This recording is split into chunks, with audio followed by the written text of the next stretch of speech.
फांसी खुंटरे झुलिछंती निर्भया दोषी हेले 6 जण दोषींक मध्यरु 4 जणकु फांसी दिया जायछि।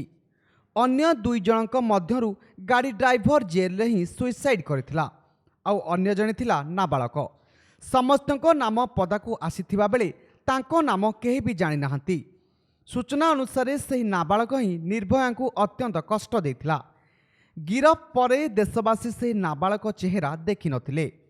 एबे से केउठी अछि कौन करुछि आसंतु से विषय जानिबा।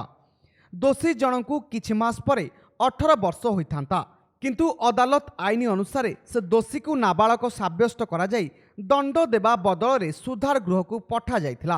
किछि दिन से सेठारे रहिबा परे 2016 मसिया डिसेम्बर रे ताकू दोष मुक्त करा जाइथिला। से एबे रोसिया भाबे काम करुछि। एनजीओ अधिकारी सूचना अनुसार से एबे नुआ रूप रे रहुछि।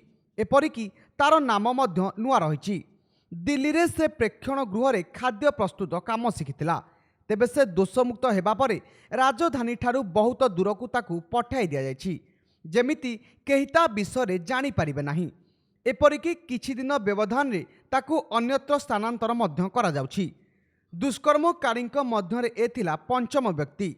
तेबे से राम सिंह पई बस रे काम करुथिला। मात्र 11 वर्ष बयस रे से घर छाड़ी दिल्ली पलाई आसीथिला आउ राम सिंह को भेटिथिला।